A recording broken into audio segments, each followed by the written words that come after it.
Welcome everyone to the Nerd Nook. I'm your host, Evan Teague, and with me, like always, is one of the many people who knows Peter Parker as Spider-Man, Noah Bailey. I am aware. So yeah, Spider-Man No Way Home is out. We've both seen it. Oh yeah. Look, you don't come to watch videos like this for a non-spoiler review. There's no way we could talk about this movie without it being a spoiler review. So if you haven't seen it, leave, come back once you've seen it. We're going to talk spoilers here. just be very aware of that. Because if you somehow navigated YouTube well enough that you avoided spoilers to find this, congratulations, because that's basically impossible. But yeah, full heads up. Because literally all I could say if I wanted to do like a spoiler review, literally the only thing that I could say was, if you like Spider-Man, you're gonna like this movie. That's exactly what I said. Like that's the extent. I can't. It's too good of a movie, I personally feel, to not go more into everything that happens. So Spider-Man beat the bad guys. That's the only way to describe it. Yep. Only way. Yeah, I know I had some reservations going into this movie. I was afraid it wasn't going to be Tom's movie. I was afraid it wasn't going to like really follow up on Far From Home in the way I would have wanted to. I was afraid the other villains and other characters were going to overshadow our Spider-Man. This movie, I feel, kind of perfectly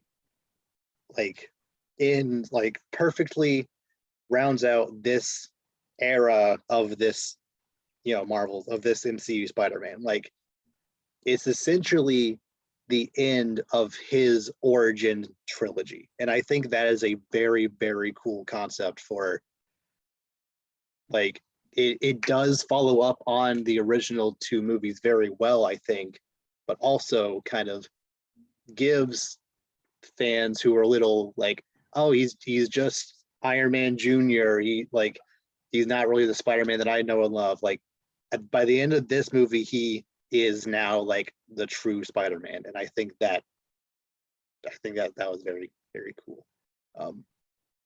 Yeah.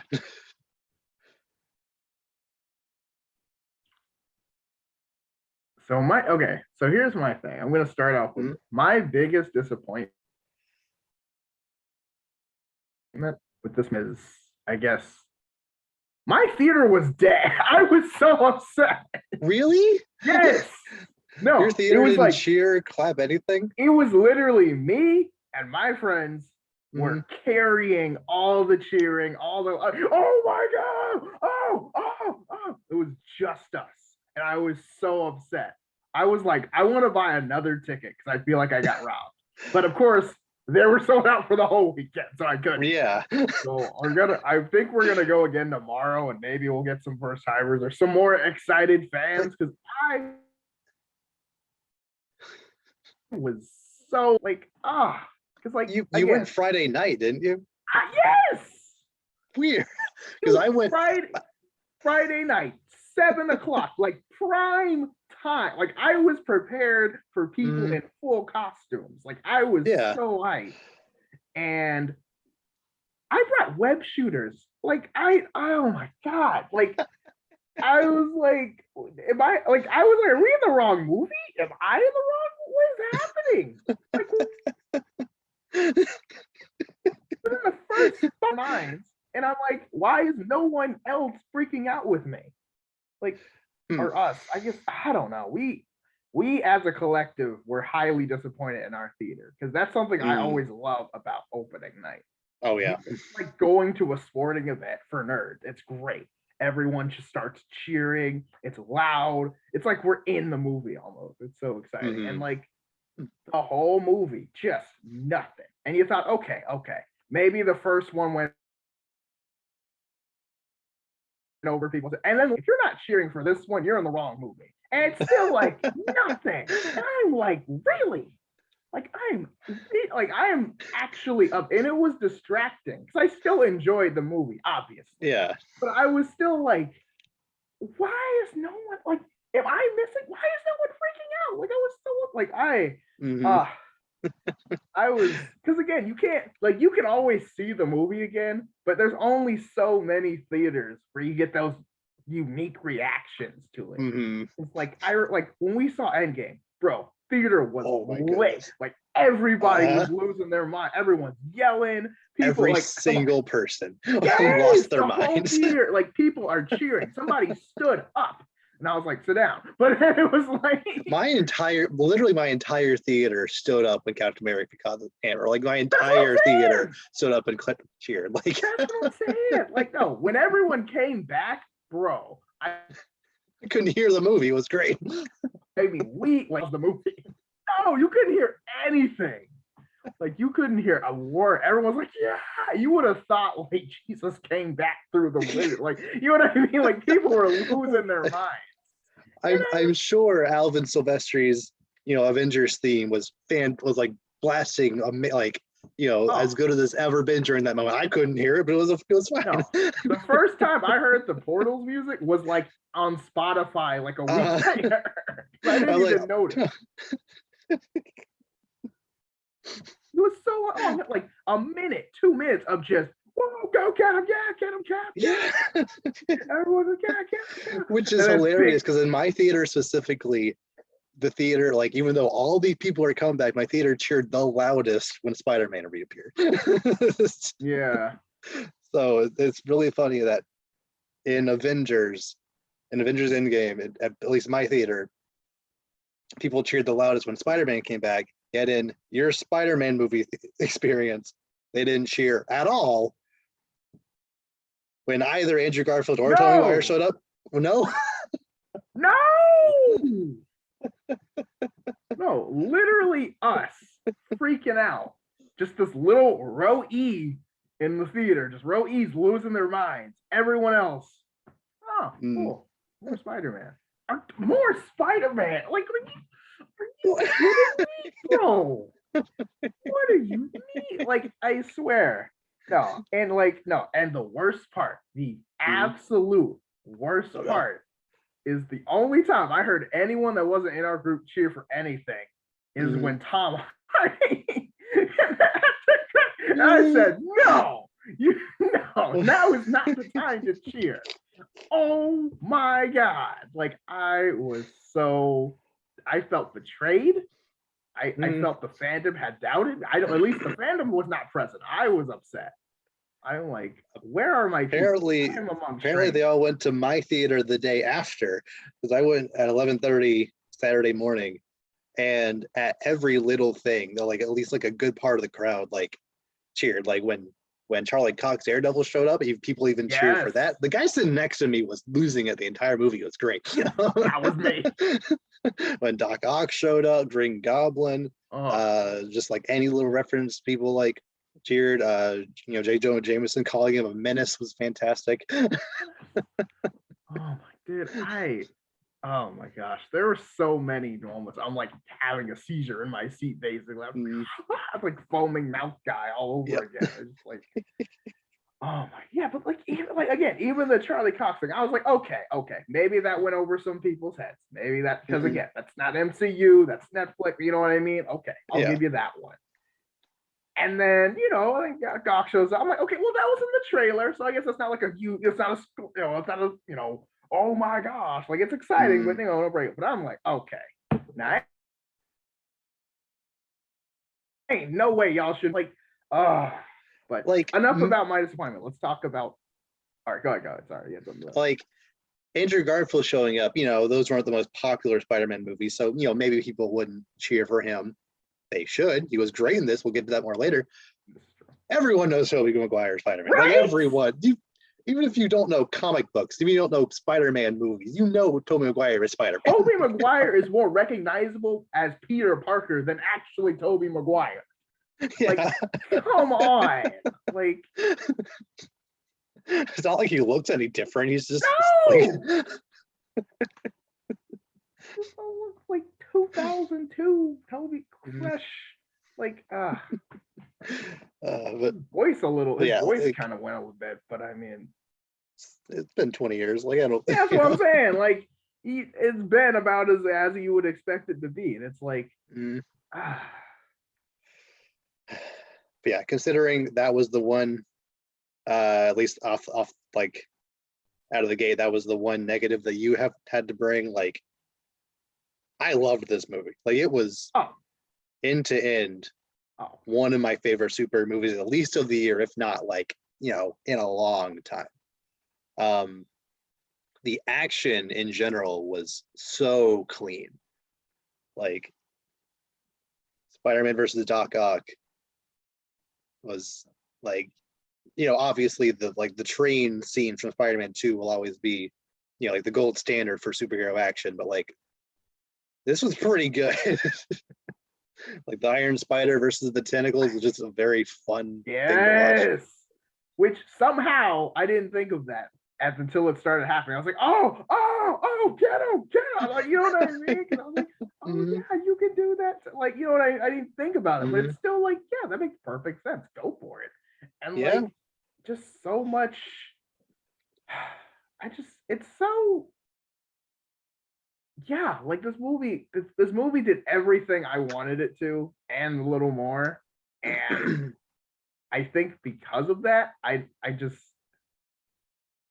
don't know. Like, I was just like, I don't know. It's perfect, I guess. Like, yeah, there's nothing I really didn't like. I liked all the choices that were made. I liked obviously how things were introduced. I liked the pacing. I like, you know, characters were done really well. I like how everyone was, you know, even though, you know, most people probably knew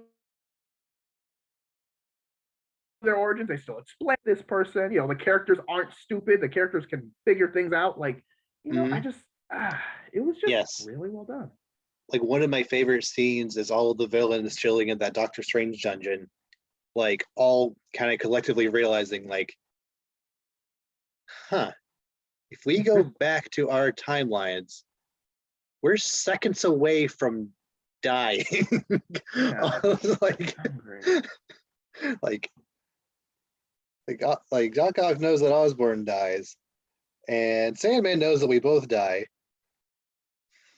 Like, and the other two are like, we probably died Iron Warriors too.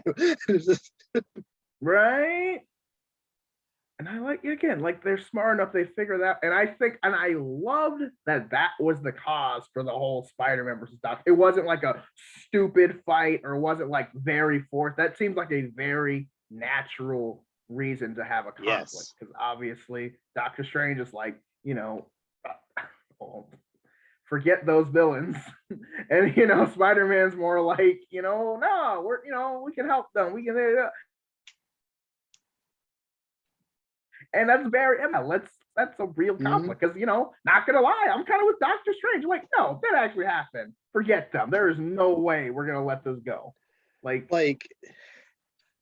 yeah, like, we as an audience knows how bad these people are, and I have a feeling even like Spider-Man knows how much of a villain, like how bad of people they are. Yeah.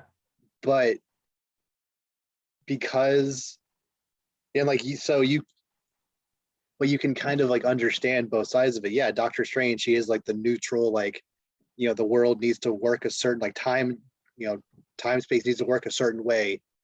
They need to go back to fulfill their destiny, as, you know, like, we can't go screwing with time space. But the Fireman's like, we're here, it's our job to save people where possible.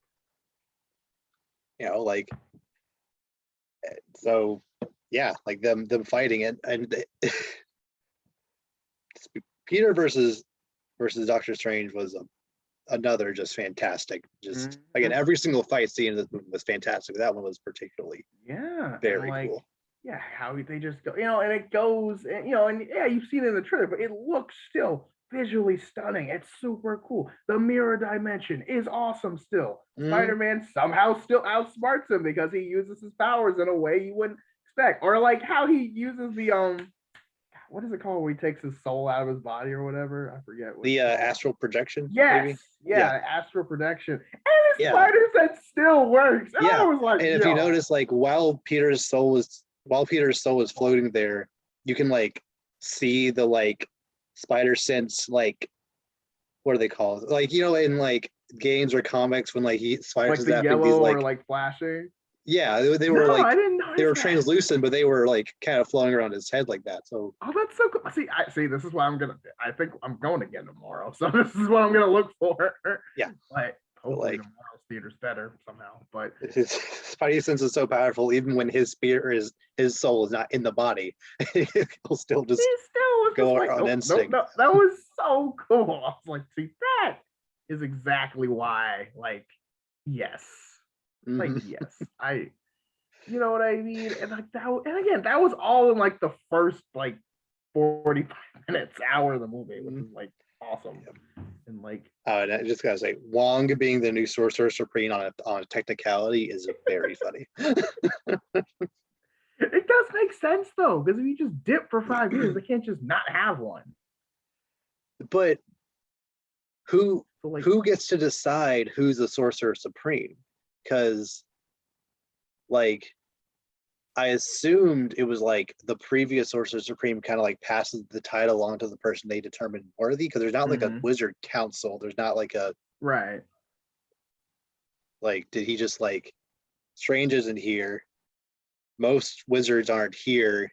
I'm the most tenured one, so I guess I just gotta kind of take it and not give it back. That's kind of what I would think, because it's kind of like, I mean, if not him, then who? And also, like, who's gonna tell him no? Like, you know what I mean? Like, he's Wong. Like, yeah, he's Wong. Like, he actually has a name. That means he's better than everyone else. You know what I mean? But like, no, you might as well, because like he's awesome, and like, I don't know, it's cool. But like, yeah, I think that's hilarious that Steven's just kind of like, well, guess I'm just whatever now. But just one of the wizards, you know, whatever. Cares. Yeah, just, you know, standard place, no big deal. Yeah, I also really loved MJ and Ned in this movie, especially MJ. Like, Mary Jane is always a character that like I don't understand really. This is gonna be a super hot take. I never really understand why people are so enamored by the character of Mary Jane Watson in the comics, because like she's just kind of either boring or annoying. Like, especially in the three Spider-Man, you know, the Raimi Spider-Man movies. Kristen Dunst does a great job for what she had to do. But what she had to do was like literally every single time she was on screen, I just found her either boring or annoying. Okay. No, go. Sorry, I cut you off now. Okay. Go. So like, I don't know if I'm on the record for saying this, but my friends know that I will always, Kristen Dunst, I love her to death, but her MJ is a plot device. She is not a character. Because A, none of her decisions in any of the movies make any sense logically. And B, she only exists to make Peter's life either miserable. A, more complicated, or B, worse.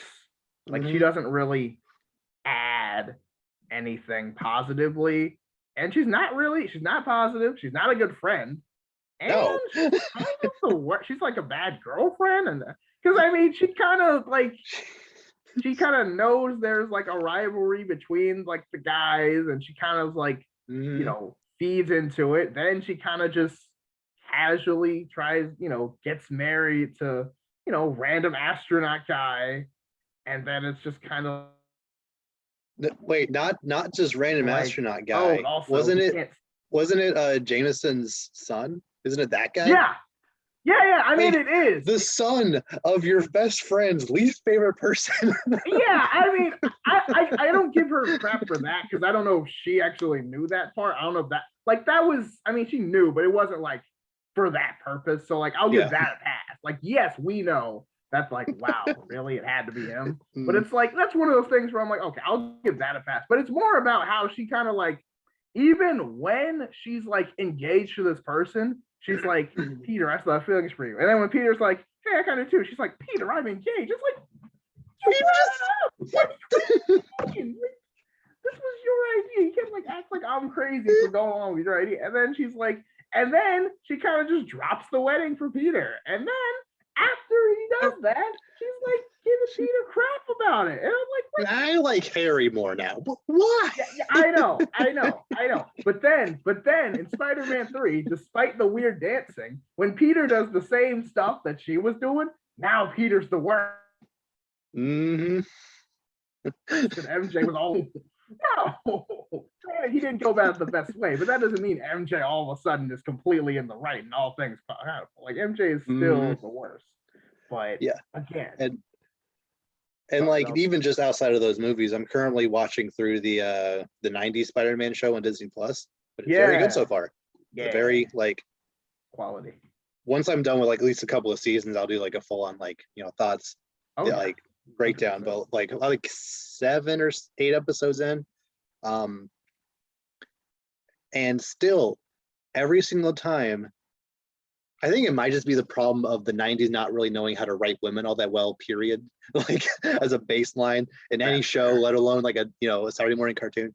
But Mary Jane specifically, just I don't really love her voice. I don't like blame the voice actress or anything. I think it's just kind of how she was told to talk. But like, I don't love her voice. I don't love most of the things she says. I don't love that you can tell she's only there to like, because maybe she'll get better as the show goes. It seems like at this point she's only there because the show needs a Mary Jane, even though Felicia like kind of is the character she should be at this point in the show. She could have been introduced later and would have, I feel, because like several times in the 8 episodes I've watched so far, he's like all over, enamored with Felicia. And the next episode, Mary Jane comes and they're dating. And then he goes back, I want to date you now. Like, but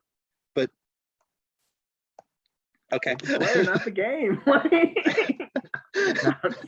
Well, like I legitimately had to like go to the wiki to make sure I was watching them in the right order, because like the episodes where Felicia's there, Mary Jane is nowhere to be seen. Episodes where Mary Jane's there, Felicia's nowhere to be seen. Yeah. But like I guess that might be what they're going for, but they haven't made it very clear yet. Because like Felicia and him are students together. Yeah. And then Mary Jane's like his neighbor. So it's kind of like because you know how you see different people at different points in your life. So it's kind of like, okay. That kind of makes sense. I think that's what they were going for, but it still kind of makes it feel confusing. It's like, dang, just like, but yeah. Well, all of that to say, I really like Zendaya's MJ in this movie a lot. Her actually being an active player in Spider-Man's life is very fun to watch, because, like you said, in the Raimi movies, she is nothing but a plot device. Yep. Nothing, just like for the villain to steal and then for Spider-Man to have to save. That is her entire character. 3 movies in a row. Every single time. Yep. And here, if Mary Jane ever, or I guess MJ ever did get in trouble, it's because she was actively, part of the team. She was actively, with Ned trying to, do something, and they both got caught up in it. Like, that's better than her just being kidnapped and, for him to go save. And I just really liked her a lot in this.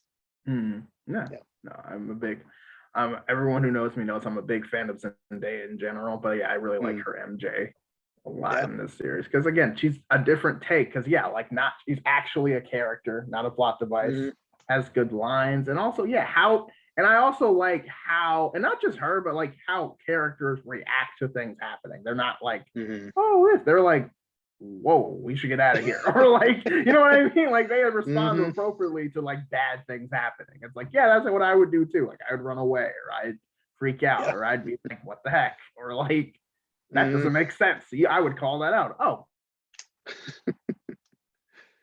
Cool. She said that. Cool. Like, you messed up the spells. It was kind of like your problem. Like, but Peter, you know what? Maybe you're right, but who cares? Honestly, though. Okay, yeah. Now I kind of want to go more in depth on the villains themselves, because Green Goblin, Willem Dafoe killed it in this movie. I know. Yo, everyone's like, oh, Doc Ock. I'm like, no, look, don't get me wrong. Alfred Molina is awesome, but Willem Dafoe will always be the GOAT as the Green Goblin. Like, dude, because of the 90s Spider-Man cartoon, the Green Goblin was always my favorite Spider-Man villain. No, favorite Marvel villain. However, dude, Willem Dafoe, it just like, again, he gets it so right. Just the evilness and like how you're kind of like, wait, no, is it Mr. Awful? No, it's got no. And then it's like, oh no. And he's great because like you kind of knew, because I was like, no, they're gonna make Green Goblin the main one. Like the other ones are good, but like, you're gonna save it. And it was good because at first it didn't look like he was even gonna be a villain. I was like, oh, they're not gonna do him like that, are they? It's like, oh no. No. And when the villain comes out, he goes ham. Like that scene where he's just beating the crap out of Peter is just like, I mean, literally throwing him through, actively doing it multiple times, and just I was so happy when I saw. I was like yeah, I've never cheered for a villain more in a movie in my life. Even better when Peter was wailing on Osborn. Like he was just like beating the crap out of him. Yeah, Osborn was just like cackling the whole time. Like also, I loved how there were several points throughout this movie when like it looked like Peter was using moves against him that were straight out of the PS4 game. Like there was one scene where they were fighting on the balcony, and he like did the thing where he sent him up in the air, then like lifted up and like flipped down and like crashed down onto him, or like the jump up, like spin around, bam. No, they got very creative with the Spider-Man combat, and also I do think the games inspired that, because again, I think especially before then, like especially in like Far From Home with the drones, he was very creative with like webbing and jumping and moves, but not so much in combat. So I like how like some time has gone by and all of that, and he's learned to like, especially when he kind of figures that like, these guys can take a punch. Yeah, he kind of doesn't really hold back. He kind of goes full force. Even then, still finds out, oh, these guys are pretty good too. Yeah, because it's always been a thing that Spider-Man like kind of pulls his punches when he fights just normal people. So he's clearly pulling his punches at least a little bit when he's fighting Green Goblin, which is why he's cackling so much. Like Green Goblin's like, I can take it. I'm the worst. Yet you're not giving it your all. So then when they're fighting, and in the climax, Peter is just wailing on him, and it's actually like doing stuff. Like, oh no. And again, all the villains were good. Like they kind of played their part. Again, some more dominant than others, but I really like Jamie Foxx Electro. They just, you know what? You are a weird character. We're just gonna reference it, and then just you be Jamie Foxx instead. Yep. Literally, it's just like the energy that exists in this world is different than what was in your world, so you're yellow now. So you have a body again. Sure, why not? Yeah. And like no one was upset because it's like this is better, so who cares? Yeah, and I love how just visually how they showed him having the spider, or I guess kind of backing up a little bit, how they showed Peter having the spider sense in this universe, because like they showed it a little bit in Far From Home where he like fighting Mysterio, he like closed his eyes when able to jump around and stuff, knocking out drones. But here, just that long take of him in the apartment, and then like noticing something's up, and like like the camera like staying on his face till he like walks around, and then after a good 30 seconds to a minute, like reacting to Green Goblin, like that was just just put you on ease just as it did him, and I thought that was really cool. So like when when Electro was forming, you just saw him just be like, something's here, like light up the cool gauntlet thing and attack. It was cool. So cool. Yeah, no, they really amped that up in this movie. And also just kind of like, yeah, like how he could just like you could like see how he used it, and also just kind of like I like how like it was from his perspective, like everything kind of gets quiet and like muffled around him too. And he's kind of like, okay, what's going on? Something big is coming. And like it's so cool. And like how I don't know, it's just so cool. And I also really appreciated Sandman not really being a villain in the same way that the others are. Because like when he first showed up, he's there actually helping Peter fight Electro. Right. Because in his movie, they ended on very good terms. So he doesn't he's not really a villain. He's actually trying to he just wants to go home. Right, he just wants to see his daughter. Yeah, while the other people are fighting because they know, like the other people are fighting because they know that if Peter or somebody hits that box, they all get sent home, and they don't want to because if they go home, they'll die. He's actually fighting to get the box because he wants to go home.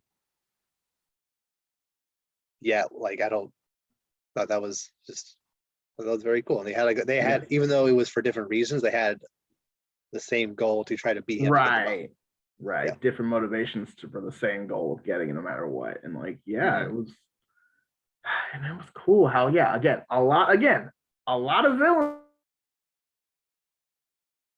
in this movie. A, they've already been introduced, you know how this goes for the most part. They didn't have to spend time doing that. And B, they make them gel a lot better than expected. Especially how it starts with like, oh yeah, we're all together until halfway, and then actually we're villains.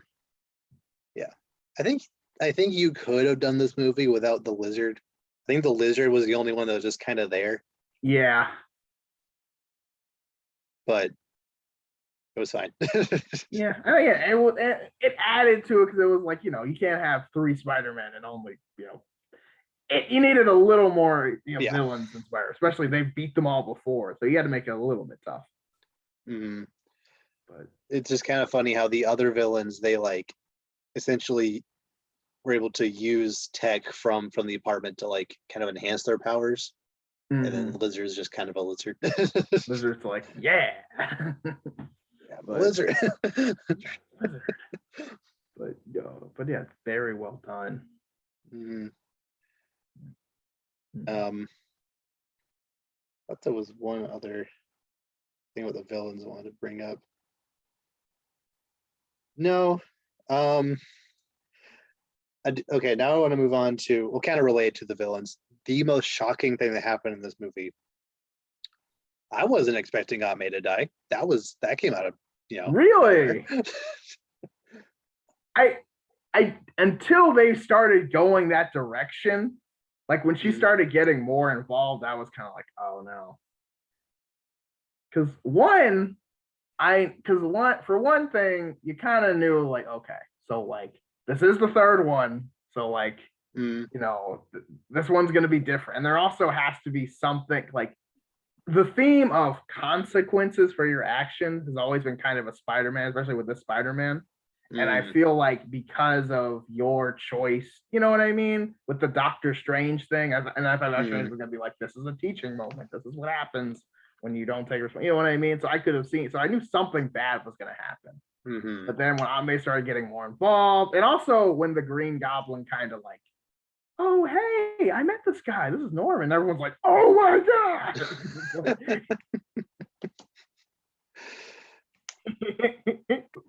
Yeah.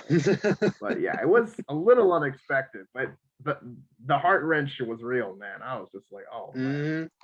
Because I was under the assumption that like essentially they would do something similar to what we got, where Peter's like, it's not my responsibility to help them, like they just need to go home, and maybe she was going to be like, there was a saying that your uncle would always say, and then she would say it or something like that. I wasn't expecting her to be this Peter's Uncle Ben, but I think it worked very well for like, because one of the issues I've always kind of had with Uncle Ben as the catalyst to Peter, to him becoming Spider-Man as far as like movies go, is that because it is a movie, we only really have like half an hour to like really see Peter's life before he really becomes Spider-Man. So we don't get to have the connection with Uncle Ben that Peter does.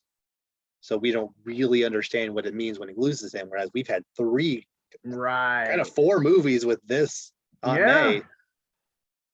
And so her dying actually was pretty impactful. It hurts a lot more. And it doesn't hurt just Peter also, I mean, obviously Happy's devastated. Like, and it's like, and it's big. And that's why I think I like it more. Because again, it's different. But I think this is actually, I'm not gonna lie, I think this is better. Because like you said, we're actually invested. We know how much he's hurting. We are also hurting.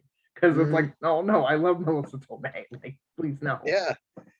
And like I said before, like one of the biggest issues that people have had with this Spider-Man, which like I never really had the biggest problem, since like I was always okay with Spider-Man or with the MCU like kind of doing their own thing, like with in general, but like people always had a big issue with this Peter not having an Uncle Ben that they showed dying. We don't need it for a third time in 10 years.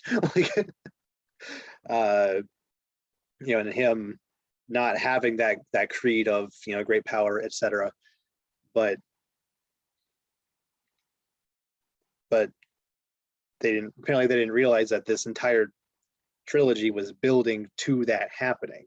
Like essentially this movie finished off his origin story trilogy, which again I thought was a very cool idea. And it wasn't a thing where like like I said before, oh my goodness, I was a little afraid about the fact that there were so many villains not connected intrinsically to this Spider-Man. Like I was a little afraid that they would be there just for an excuse to bring in these other Spider people. But with Norman Osborn full on being, evil, the evil Green Goblin he is, it was his decision. Like it was, Spider-Man's decision to try to help him that directly led to him, her dying, yet her being like, it was the right decision. Like my sacrifice is worth it to show you that like this is what needs to be done to be a hero. And that was very, very powerful, I thought. Yeah. I think that's really big too, because again, it's like, and it kind of reminded me of the Spider-Man PS4 with Aunt May dies, because it's like she's very much like, look, my life is a small to pay for a hero to do the right thing. And I feel like that's, again, granted, you could argue that point, at least I can. But I see what's getting at, and that is a powerful point. And again, that makes a lot of sense as a catalyst as well for Spider-Man, because again, at this point, he's lost everything. He's already lost Uncle Ben, he's already lost Tony, he's already, and now, he lost his life with, everyone knows who he is, and now he's lost, Aunt May. Like he's basically broken. Yeah. Which we can move on to the other Spider people now, which is why I also really, really liked how they integrated the other Spider people. It wasn't just, we can do Spider-Verse, so here.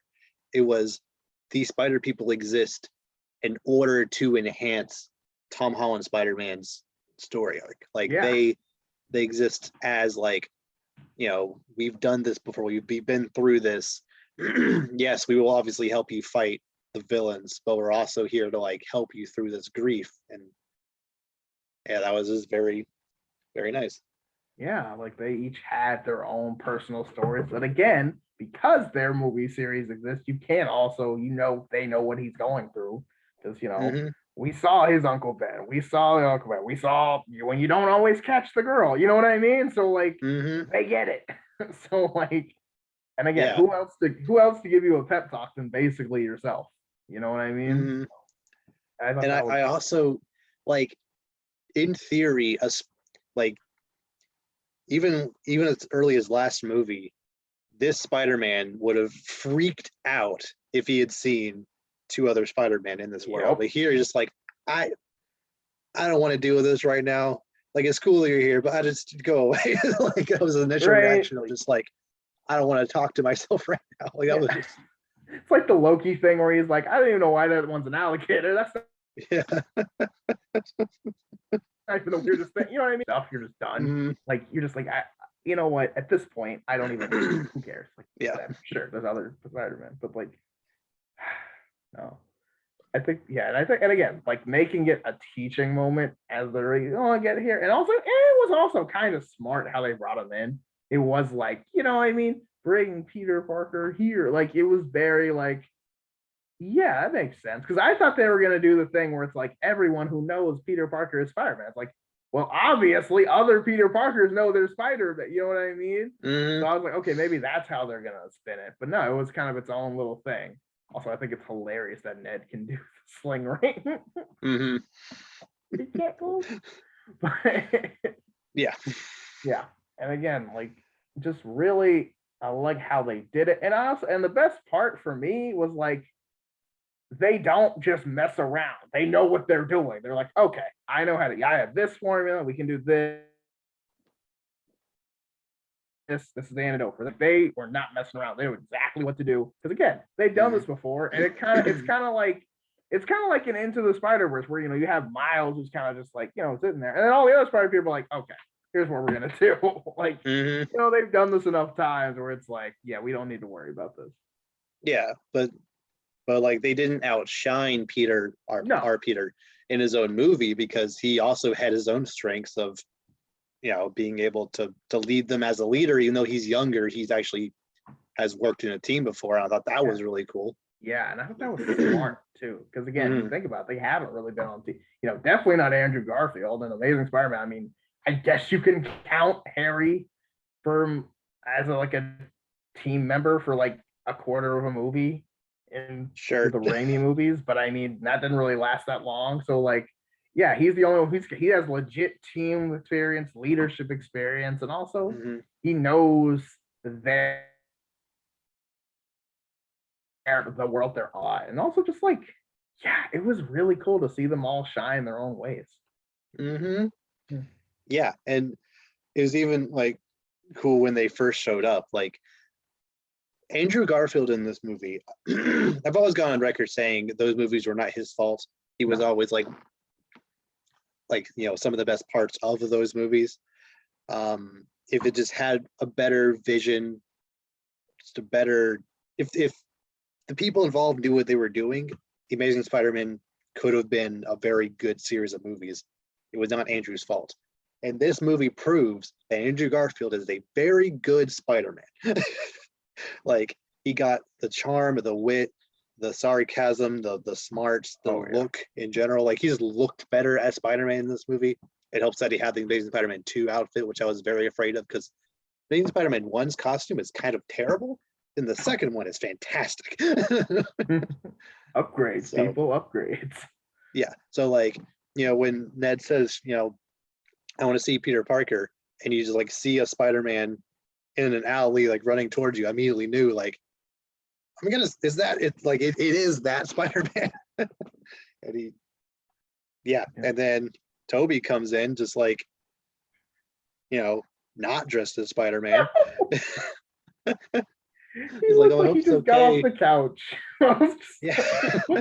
And like, yeah, they're just two very different vibes, but yeah, they both give off just the perfect essence of Spider-Man. Like Toby is definitely the more like, I've been doing this for a while, like nothing really phases me anymore. Like he's a much more awkward Spider-Man, but it works very well. And then they both immediately can sense something's wrong and start attacking each other. It was just a very fun scene. Yes. Just like, yeah, and they kind of had that thing, kind of like in this part where they have the like, I sense other spider people thing. That was so cool. And like, yeah, it was very well done. Like just how they integrate. Because again, you kind of worry like, okay, can they coexist like this? And then you get that golden scene where they're just kind of waiting around for the villains. Like Yep. that was probably my best scene. My favorite scene in the whole Like, so movie. what are some of the coolest villains you fought? Oh, I fought this, this black alien from space. That was cool. Like, oh, cool. Really? I actually fought a big purple alien, both on Earth and in space. And she's like, really? You guys fought aliens? All I fought was some Russian guy in a rhino costume. I have a pretty lame in comparison. You are not lame. You are amazing. You are amazing. Like the Okay. so like I'm amazing. Yes, you are. Like all you are. Thank you. Like no. And he's like, yeah, I'm part of the Avengers. Oh my gosh, you're the Avengers? That's so great. What is that like? I swear, Toby had like the best, just like deadpan deliveries in this movie, like just absolutely hilarious. Didn't even like, yes. Yeah. And then like he's like, oh yeah, it just comes out of Mario. He's like, wait, you don't have what? No, it just comes out. Oh, I love that. And they're just like they both no. And Andrew's split especially was like, what? Like, how did you? Yeah. It's just a little thing. Like, this is exactly how everyone's like fan fiction of like, if these people met, exactly how it would go. Yeah, literally, like most of the things they talked about, we like were like, this needs to happen. Like, yeah, them talking about how they web shoot, them talking about like how different villains came to be. Like, Toby asked Andrew, like, so how did he become Electro? And he was like, oh, he fell into a vat of eels. Like, yeah, that'll do it. That'll do it. It's very like not even like skipping a beat. Like, yep, that'll do it. Again, the delivery of that just you're like, that'll do it. Like, it's just because at this point he's seen everything, so he's kind of just like, yeah, sure, that adds up. Yeah. I mean, you know what I mean? Like, like all the explosion. Yeah, sure, totally. Like, good. Yeah, just so funny. Real. So yeah, not only was it really fun watching the villains interact, it was also just amazing watching the Spider-Man. Absolutely. And just know.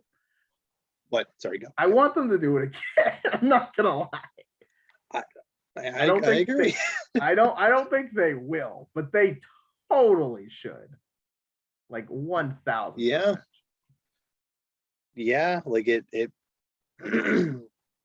not only did it look really cool, it also made sense for the story. Like it was very cool. And just that moment of them like, okay, we have a plan, let's go, jumping off and like swinging together. When that one scene of Tom like taking the other two and like swinging them and like propelling each other, like it was just so cool to see them all doing that. I was like, all like landing and posing together. I know, like the slow mo. I was waiting for the rain the American flag to show up or something, just to kind of sell it one more time. But like, no, it was like, yeah, it was really good. And like at first, how they kind of suck at being a team at first, because again, they don't usually have teammates, so it kind of makes sense, especially teammates with their same abilities. And I feel like their spider sets kind of helps them coordinate or whatever, because because I mean, Toby's literally buried in Sandman and then literally can like catch the cure. I'm like, okay, that had to be like spider sense to spider sense. There's no way. Like, yeah, it's just so well done. And like, and even the little moments where the individual spider people get their villains, and you know what I mean, like stuff like that was just so, it was all good. Like this felt like a video game. Like, you know what I mean? Like it's so rare when a movie with very high expectations kind of delivers in every way you want it to. Like, it's so rare, but it really felt, there's no scene that I feel like, oh, they could have done this so much better. It's kind of like, nah, this probably went about as good as you could have done it. Yeah, like the only real nitpick I have with the movie, which theoretically is kind of a major plot hole, but I don't really care, is Electro didn't know Peter. Like, he literally in the movie, Electro is like, you're like, Like I would have thought you were black.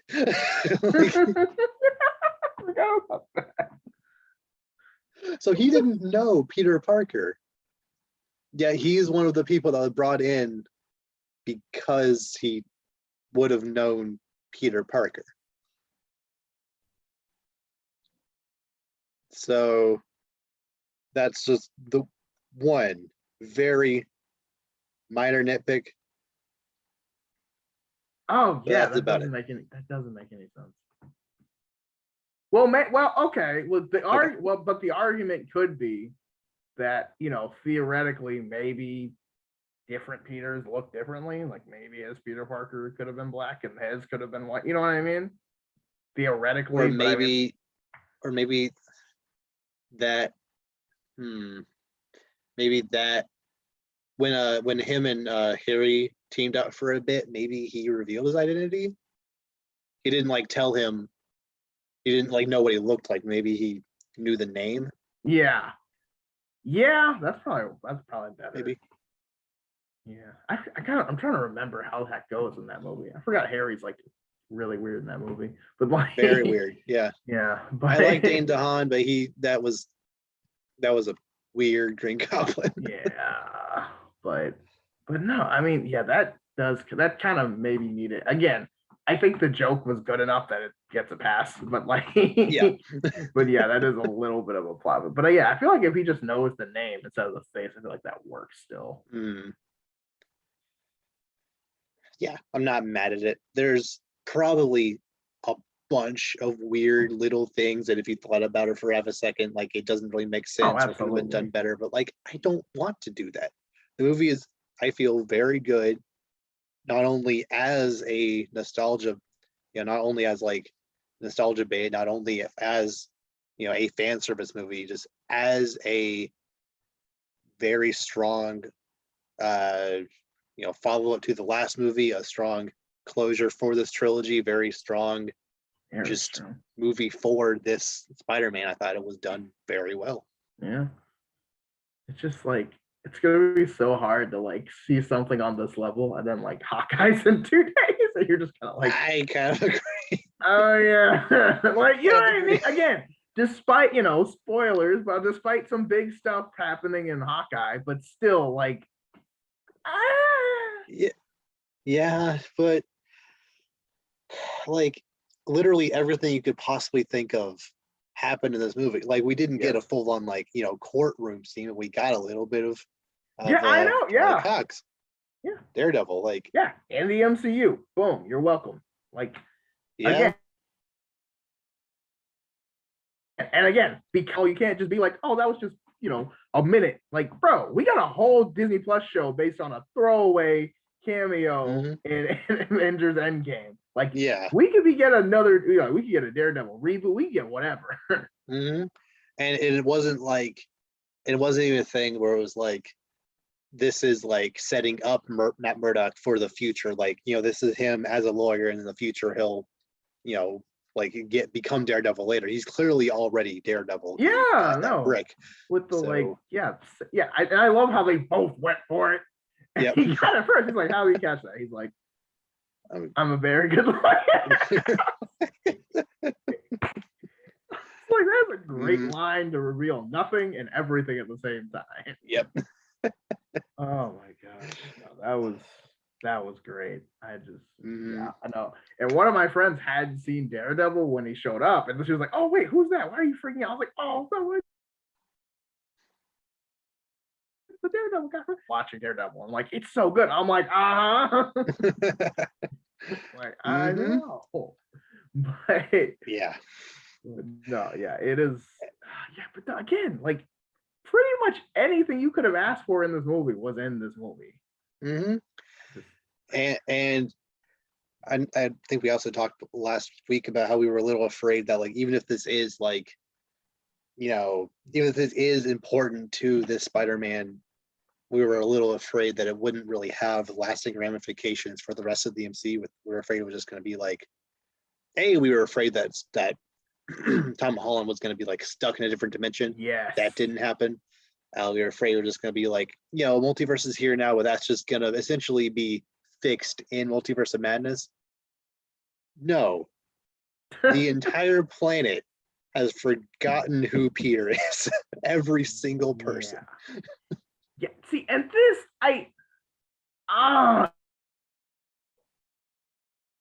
this one hurts because, like, while it does kind of make sense to make Spider-Man work, it kind of stinks in a way for a couple of reasons. Because that all that development with MJ and Ned is theoretically gone, which really sucks. I really like their dynamics. I mean, I think it'll be a thing where, like, it is a spell.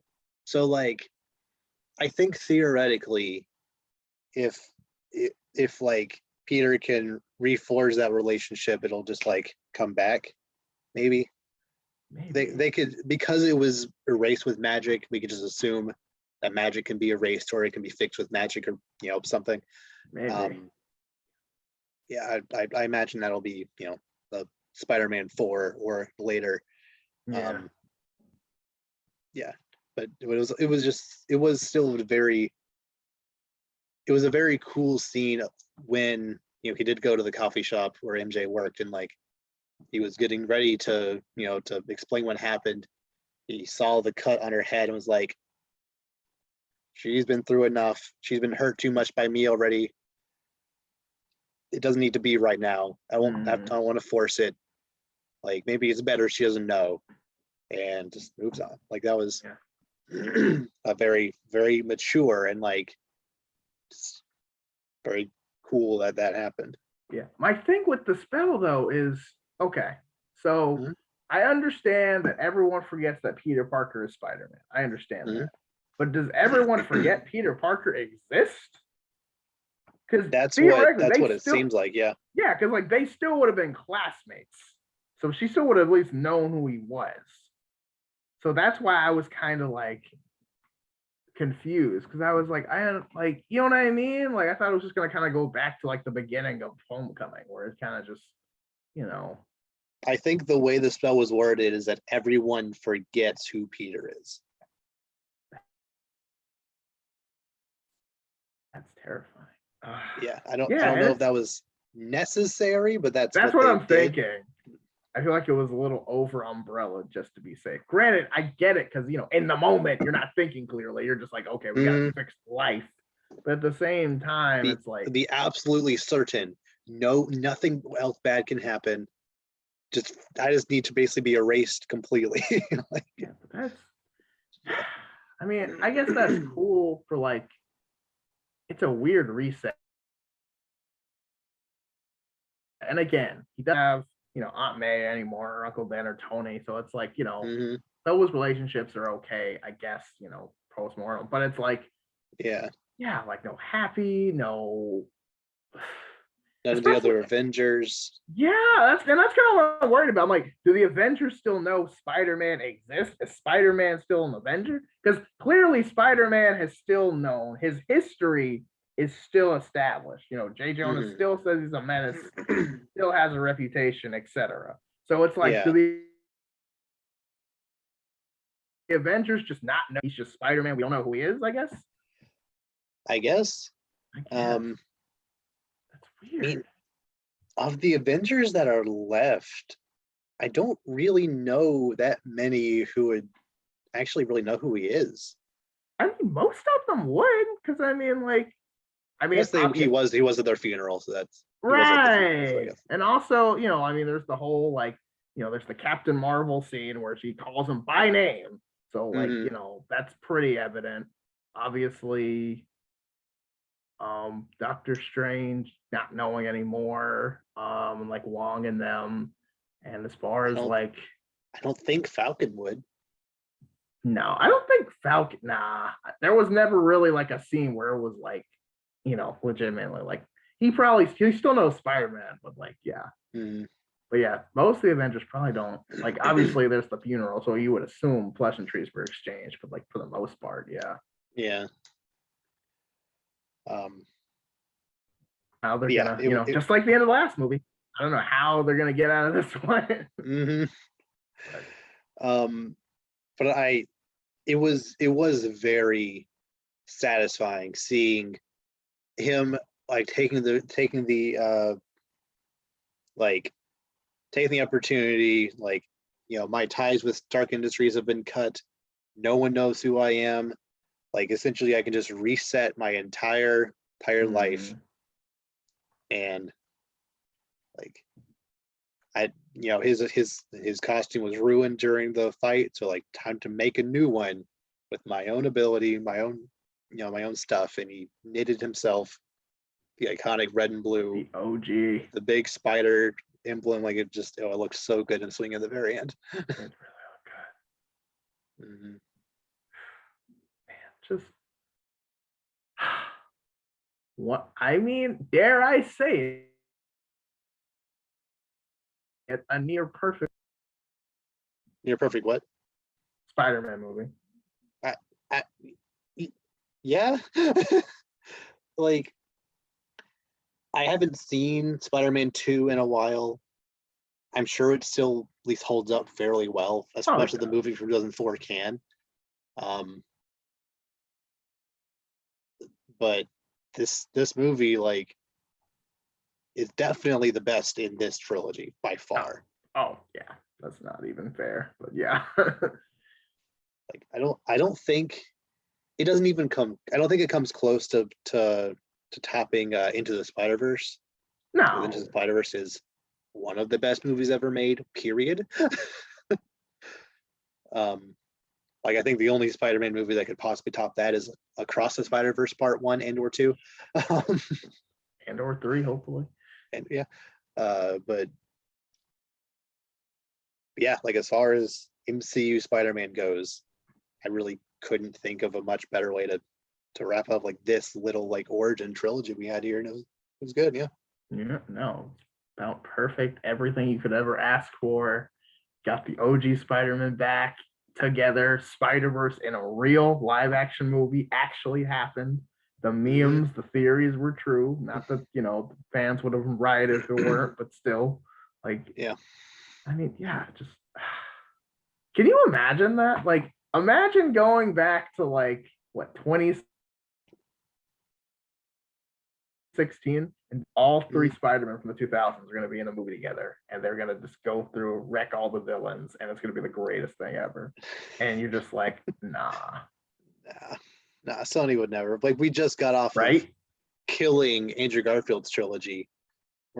He's not coming back as Spider-Man. It's not possible. No way. Never see it again. Now that he's back, and this movie shows that it's not him, he's actually a good Spider-Man.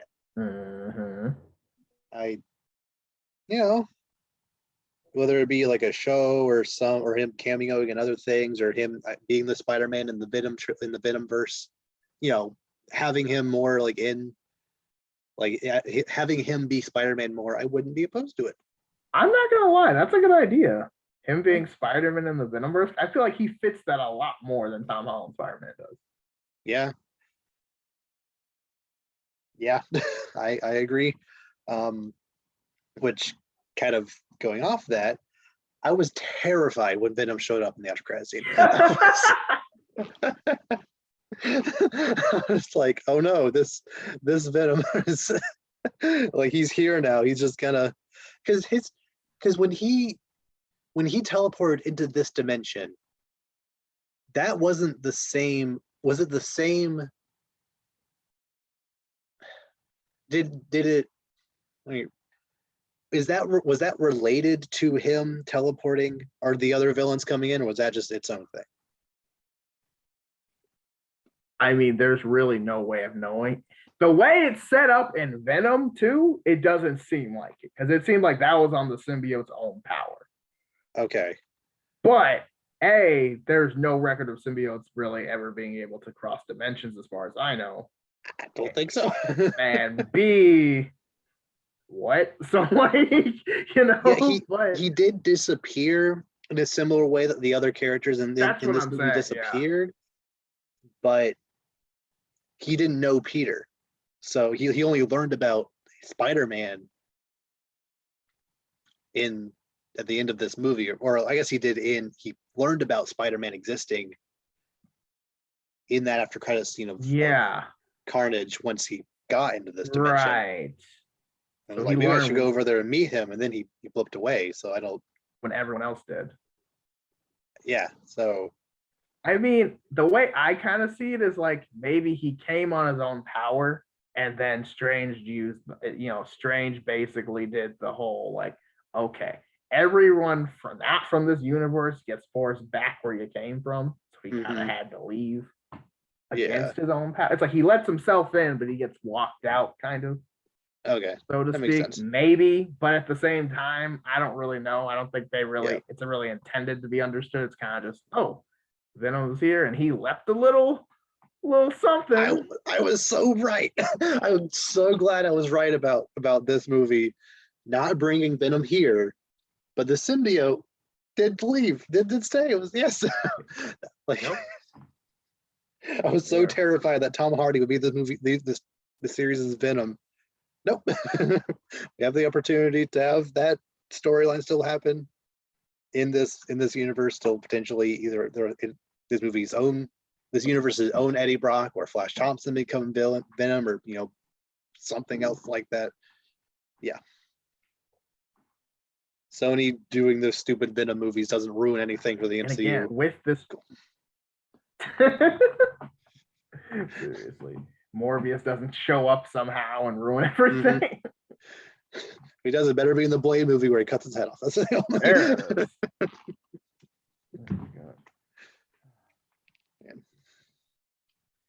Yeah, and then the other kind of after credits scene / secret trailer reveal. I was fully expecting a teaser of some kind, like how in the after credits scene of Ant-Man was essentially just like a scene from Civil War. Yeah. Or him and Falcon are talking to Bucky.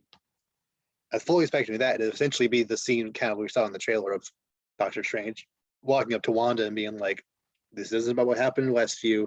I need your help." Yeah. Doctor Strange will return. Black. Thought that would be it, but no, we got a full-on like 2-minute trailer. I know. Oh my god, it was so good. I know. And man, oh man, bro, when you thought it couldn't get crazy enough. Mm-hmm. We have that weird squid monster with the one eye. Yep. From Marvel vs. Capcom. We have that weird. We have an evil Doctor Strange, because why not? Yes. We have Wanda, Wong, America Chavez was in the background of a couple of scenes, and just the world looking broken. Actually, again. Yeah. No, I'm so excited. And also, okay, so like, so my question is, is this Doctor Strange? Is this the whole Strange Supreme from What If? Or do you think this is something else? Or because that was my interpretation. Yeah. That it's at least supposed to like be an allusion to that, probably. Right. I wouldn't say it would be a little cheap if it were just we're doing evil Doctor Strange again when that was a whole What If episode. But like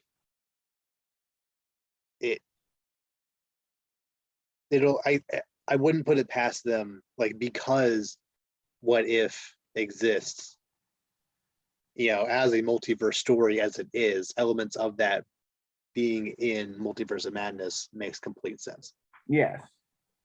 And just kind of sneaking in like What If. Again, we don't have to go full, What If in live action now, but like elements from What If sneaking into real, like, again, I think that would really be cool, because again, not only does that make What If more like meaningful, tangible, but it also just like, I don't know, and like the Strange Supreme such as like a cool character. It was, I think, was a fan favorite among What If characters. So yeah, I think that'd be awesome.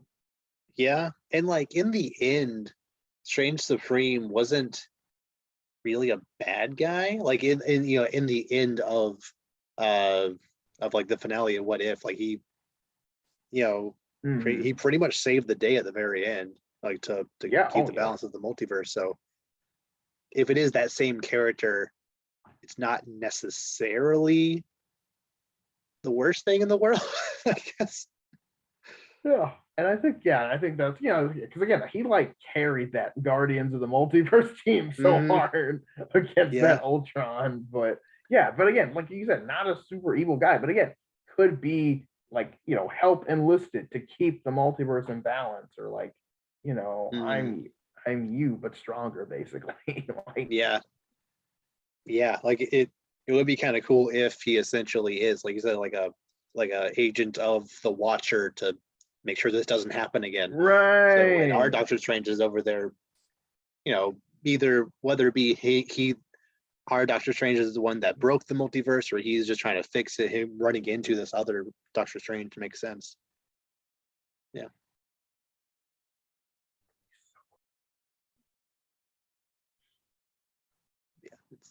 It's gonna be such a good movie. I know. Such a good movie. And that's the thing. We just got out of this super ultimate awesome movie, and it's like I'm already ready for the next one. Yeah, but you gotta wait until May for that one. But I know, it's fine. That's okay. I'll wait. Yep. We'll have Morbius in the meantime.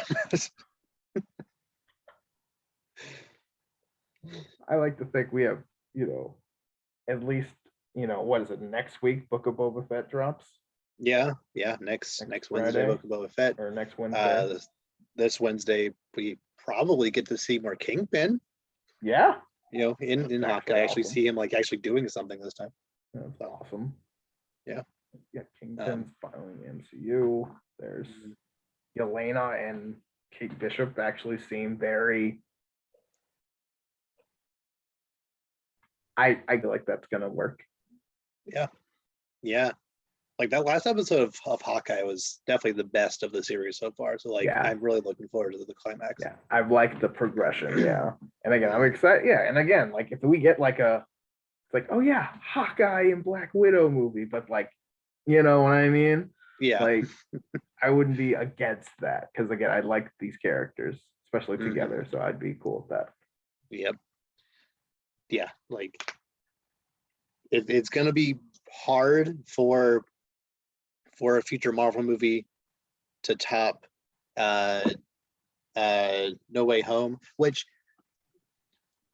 tangent for just a second, after watching the movie, I don't really get that title.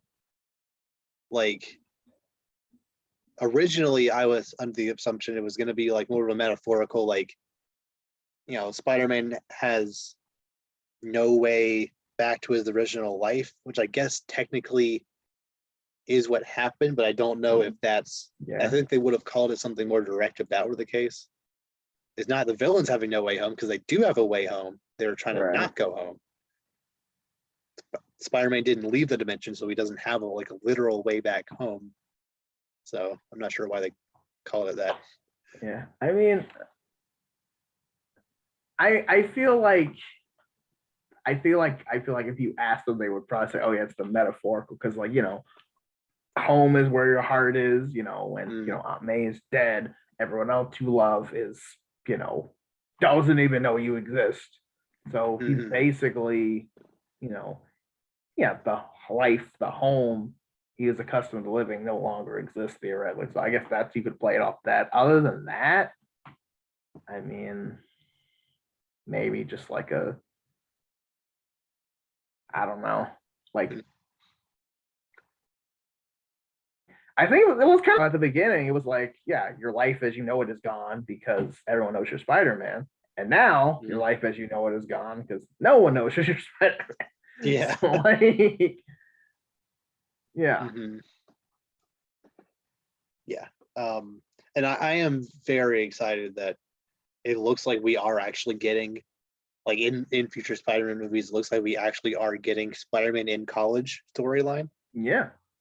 Like that's something that, Spider-Man has always been a teenager and all, even though he's been played by adults in every single one, in every live action media, he's always been in high school. So now that he's actually going to college, whether it be MIT or some other college, I still kind of hope they do the thing where where I speculated before, where like he goes to college and his roommate is Harry Osborn. I think that's just a very. I think that would be, and he even like recognize Osborn as like, wait, that Osborn, like Osborn from a different dimension who killed my, who like is a very bad dude. Even though your dad doesn't look like him, is he still evil now? Like, Yeah. Yeah. That is the thing. It's like, would he be like really skeptical, and then like, would that Osborn actually be a Green Goblin? Would this universe get a Green Goblin? Because the Norman that was in this movie established that Oscorp doesn't exist in this dimension. Okay. So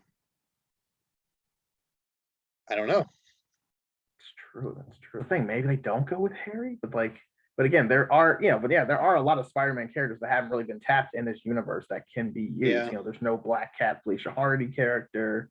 There's no, obviously no Harry Osborn. So, I mean, technically, there's no Mary Jane. I mean, you could redo that. I mean, they're not going to, but you know what I mean. I think they would do Gwen Stacy if anything. Exactly. Even then, I don't think they would. Yeah. No, I agree. But yeah, imagine that, like his college friends, like Harry Osborn's like a Felicia Hardy also or something. Yeah, that could be really cool. Ideally, I would want Harry Osborn to be played by Timothée Chalamet. I think he looks and just. I think that'd be ideal. I think that would work. I do think that would work. Yeah.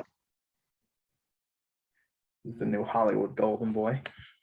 Yeah. I mean, it kind of seems like nowadays there's like 4 people, movie directors cast and everything. Oscar Isaac, Timothée Chalamet, Chris Pratt, and like Tom Holland even now is like in everything. So yeah. might as well get Timothy in there. Yeah, I mean, there's no reason not to. Yeah. Unless they're saving him from a different character or something. I don't know who they could possibly save for. I feel like Harry is just like, I think he just looks like a Harry Osborn. He does. Yeah. But yeah, like I think obviously that he would want to pursue getting Ned and MJ back, but potentially having like a brand new friend group, at least as like the core cast with Felicia and Harry could be very fun. And yeah, I think that'd be amazing. Yeah. Yeah. Kind of just have another. It's like you can have all the freedom with a whole new trilogy without having to redo your character, really. Yes. Like essentially it's a soft reboot within its own universe. Yeah. But with all the same cast. Yeah. Yeah. I think that's cool. Yeah, that's actually really cool. I don't think I've actually seen anything like that. So that's like perfect. Yeah. Yeah, like it's gonna be very hard for a future MCU movie to top this one. Like obviously I'm stupid excited for Multiverse of Madness. I very well could do it. I'm super excited for Thor Love and Thunder. I don't know if that'll be a better movie than this. Like obviously I love Thor Ragnarok, but there's just something so special about Spider-Man. Especially to this level. Yeah. Like future MCU movies are going to be really good. Like I have no reason to think any given MCU movie is going to be bad, aside of maybe Black Panther, which is looking to have some weird production issues, but like sure they'll get it sorted out. But this movie, at least as of right now, is easily in the top 5 MCU movies, if not maybe top 3, as of right now. Yeah, because like it does everything. Nothing I went in with like worried about didn't happen. It all happened. Like it was, yeah. Like I would have to sit on it a little bit longer, but yeah, I'm very confident saying top 5 for sure. Yeah. This one has a lot of rewatch value. it is a little long, but I don't know what I would want taken out. Or so maybe a little bit of the beginning, because the beginning did kind of start a little slow to me, but like once it got going, it got going. Yeah, but like, you know, you kind of needed that beginning to establish, you know, J. Jonah Jameson more in this world, to establish how people finding out is affecting Peter's life directly, Right. to the point where he wants to completely fix it with this magic. Like, I think maybe it could have been trimmed down here and there, but I think you needed to show pretty much all of that to like really establish the problem that needs to be solved. Right. And also establish his motivation. Because if he just kind of is like, well, everyone knows I'm Spider-Man, can't have that. You're kind of like, wait, why not? Let's see what happens. It's specifically like, because it's affecting his friends directly. Right. Like, other people in his life. Yeah, he was prepared to deal with it, but other people it's unfair to them. So yeah. Yeah, no, and again, it is like, what is it, like 2:30 something, I think? I think it's like, right at 2 hours and 30, yeah. Yeah, but at the same time, Spider-Man. It's 2:30 of a good Spider-Man, so I can't complain. Right? Yeah. And I love that this movie not once but twice did the memes. Which ones? With the Willem Dafoe with the I'm something of a scientist myself. I was dying. That was so funny. It was that one, and then what was the other one? Oh, when Toby was like, "Oh my back's hurting." Yeah. Oh my back. My back. I was like, wow, he's gay. I was like, no, remember from Spider-Man 2? And I was like, oh, that's right. Which itself is a funny like meta reference to Tobey Maguire almost didn't come back for Spider-Man 2 because he had a back injury. I know. But, yeah. Super reference. Oh, that's so yeah. That's what I mean, man. Like that, like it's stuff like that makes you know they know what their audience wants. Yes. And I was terrified going into this. Like, obviously, you know, it's not a spoiler to say that Toby and Andrew are in this movie. Like, we've known since last October that they were going to be in this movie.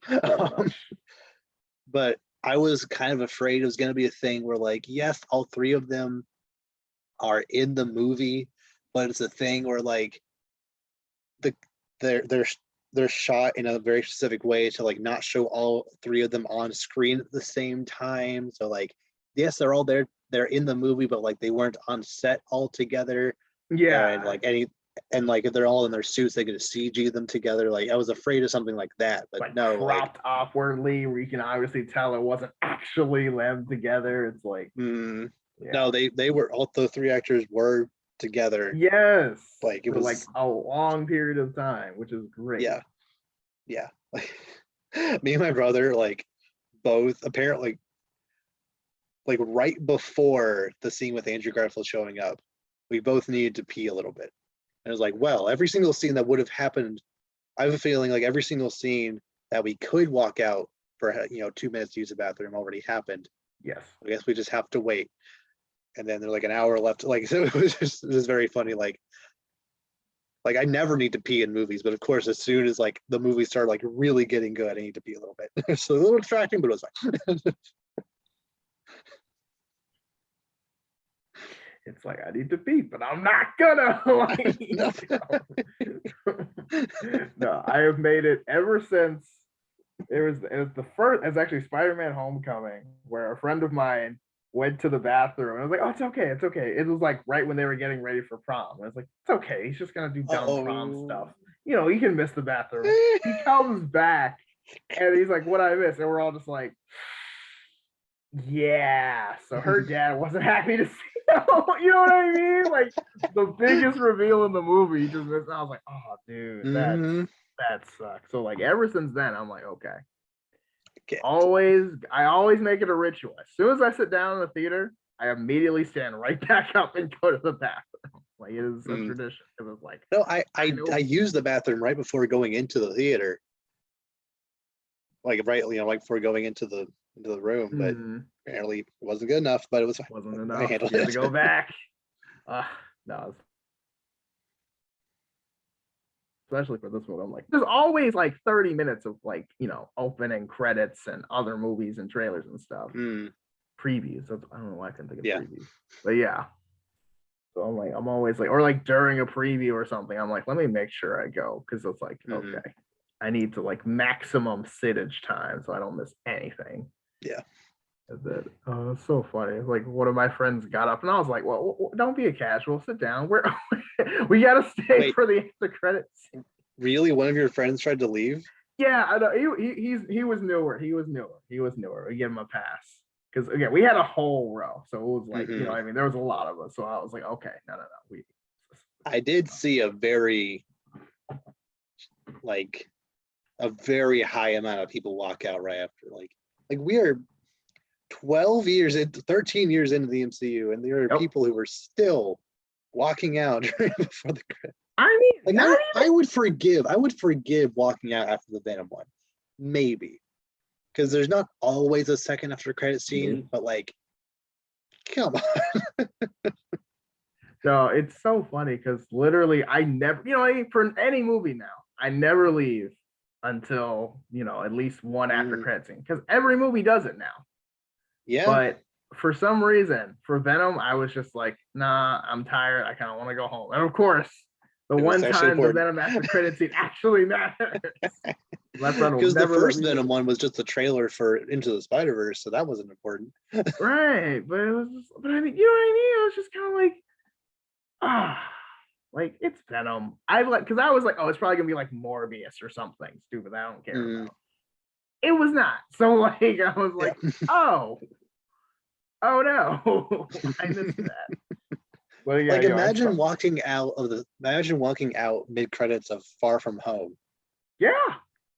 Never rewatching it, never finding out what happened, and coming back, 2 years later for No Way Home, and seeing the opening of this movie and being super confused. You're like, I don't remember that happening. Like, yeah, did you stay for the after credit scene? Like, what after credit scene? Like, who are you? Right. That wasn't even. That's right. That wasn't even the end of the movie. That was the after credit scene where they found. Yep. Dude, I forgot about that. I was you're so used to saying that. I didn't even realize that was after the credits. Like, it is right, because it ends. That's right. It ends with him and MJ just swinging. Right, they just swing over a building or something, and it's just like credits. Right. Yeah. Like, oh, don't look down. Oh yeah, I can't look. Don't look. I'm like freaking out. Like, that is the most appropriate reaction of that ever. I think terrifying, but also kind of great. Yeah. Yeah, I forgot that was after credits, but it's just assume everyone saw it because that's where we're starting. Yep. Yeah. Always stay, especially for an MCU movie.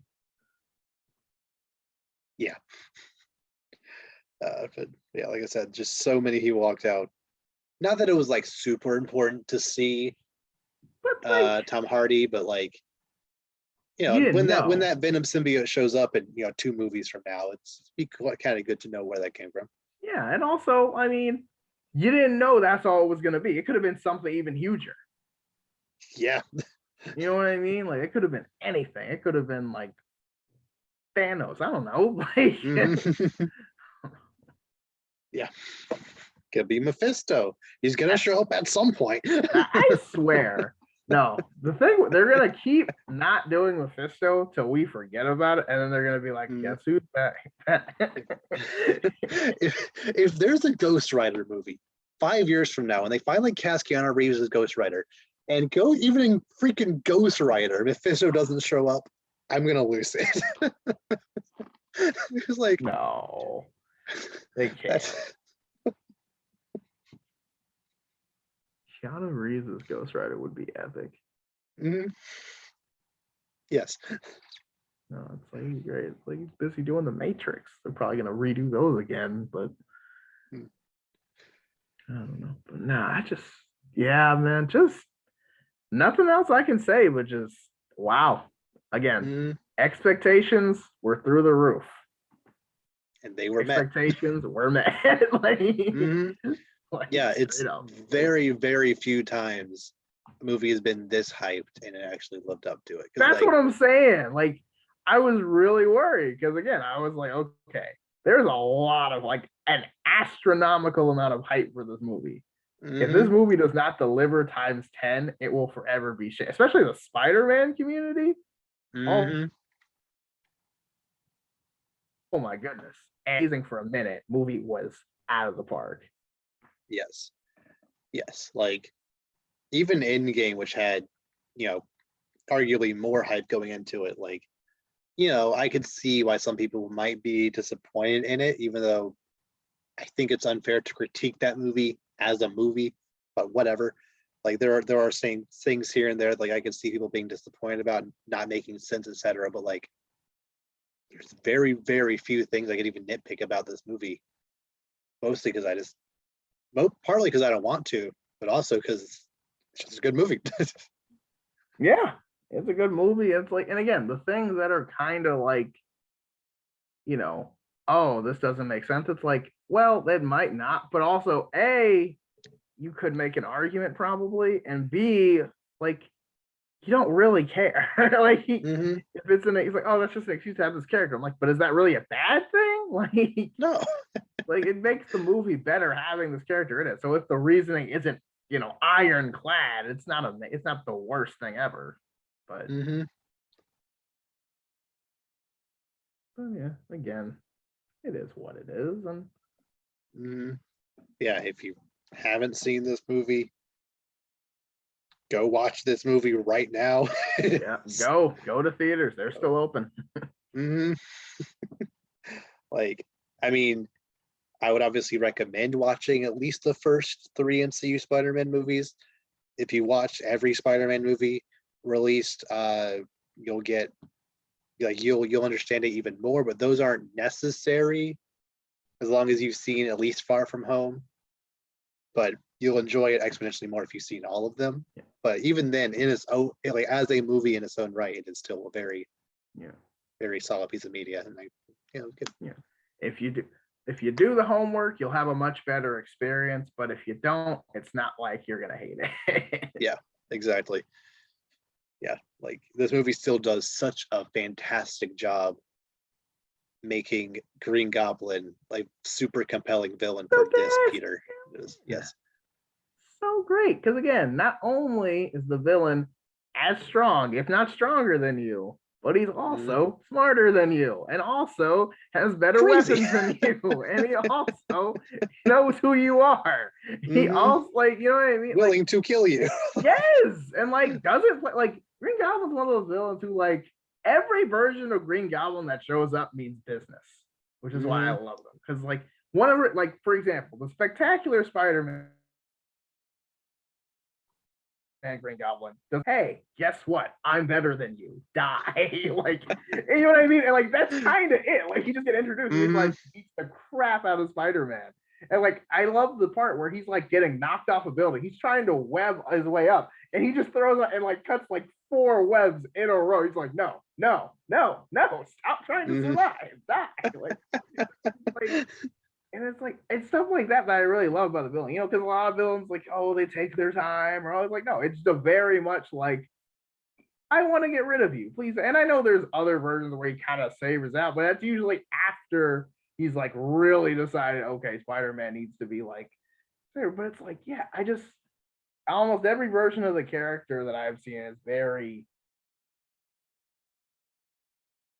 to the point about that I need to destroy you, and just kind of does it. And I think that's just it's just great. I just love the Green Goblin. It's my favorite Marvel villain for sure. Yeah, like obviously I never disliked Green Goblin ever, but like if you walk away from this movie not liking him, I don't know what's wrong with I don't know. Like it makes me a little nervous. Like if they did try to do Green Goblin in the MCU proper, like I don't know if they will be able to do it as well. I don't think they would. I think don't bother.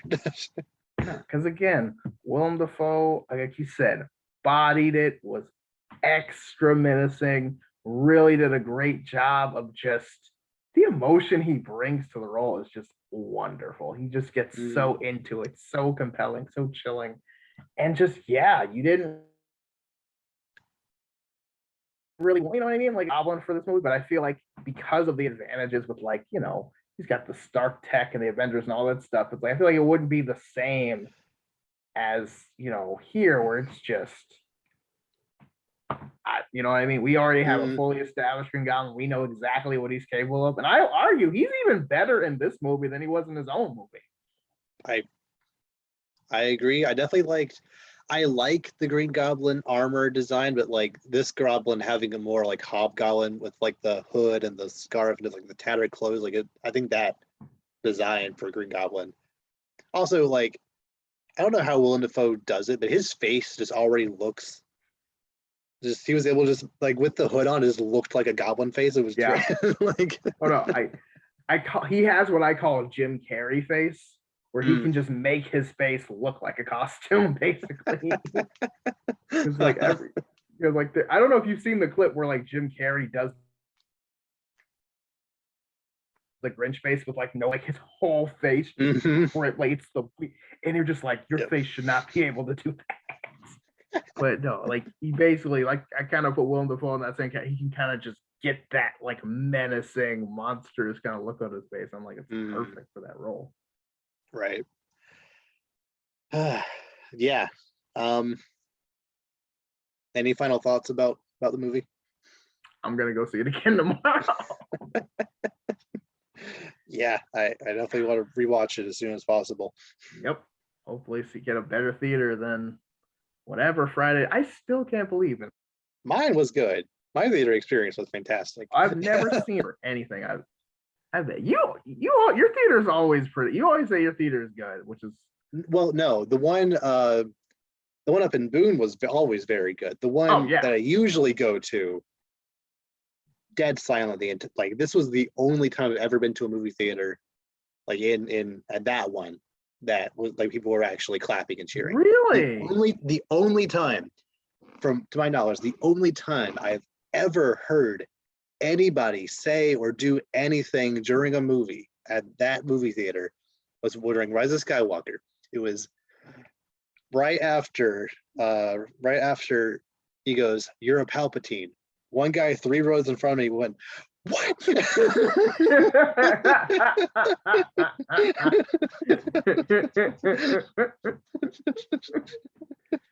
That's the only time.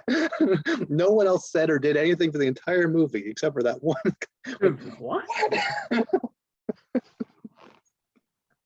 Accurate though. No. The college, the movies in college were definitely more like, because again, we were all students, so we all knew what was going on, so everyone got into it. Because like I remember Infinity War, we were all losing it. Like it was awesome. I was so excited. Oh my God. We had the boys are like, all right, boys, here we go. Fred Andrew was like, yeah, here we go, boy. Yeah, I was like, bro, you about to go fight that. It's like he's so excited. I'm like, bro, we're not going in there, man. Like, it's all good. But yeah, and then it just, I don't know. Maybe I just got used to it. I don't know, because again, I was like, it's a packed theater on Friday night. It's the movie of the year, legitimately the movie of the year, I'd say. Like packed opening night, 7 o'clock, like ultimate prime time. Like just nothing. Unreal. Like, and I didn't really notice it till like halfway through. I was like, y'all are other Spider-Men in this movie, and none of you care. Ever has anything like this ever happened in a live action movie? Well, okay, I won't say never ever in anything, but well, I as mean, far as like live there's been action goes, I don't. there's been cameos in movies from like older characters, seeing younger Mhm. characters of themselves, like a Linda Carter, Gal Gadot example or something like that, but like not to this level. And Yeah. also not like for an extent, like usually there's like a scene or like an exchange. This was a whole movie. They actually worked and fought together and made jokes together, and like for like a good portion of the movie we're in it together. And there was 3 of them too. It wasn't just one. Yes. It was 3 of them. So it was like this is unprecedented. And we got crickets, and I'm just like, oh, okay. So yeah, hopefully hopefully it's not too late. We'll see it again, and maybe we'll get some reaction. Or you know what? I'll be the whole theater again. I don't care. I know everything that happens, and I'm still gonna freak out. Yep. That's okay. So yeah, good movie. I'm just so glad, the movie was able to exist in the way it was, because again, for a time, MCU Spider-Man was up in the air. We weren't sure the movie was going to happen at all, or at least in the way that it was. So the movie could only exist because of the partnership between Sony and Marvel. So please keep that up. Beautiful. Love it. Yeah, I'm obviously excited for the future of Marvel, the future of Spider-Man stuff in the MCU. Across the Spider-Verse is the next major Spider-Man movie that I'm excited for. Gonna be good. Yes. It's gonna be amazing. Again, I feel like the hype will be high, and it will be met. Yeah, I certainly hope so. Yeah. Anything else before we wrap up? It's all good. All right. So with that, we'll see you all next time. Take care.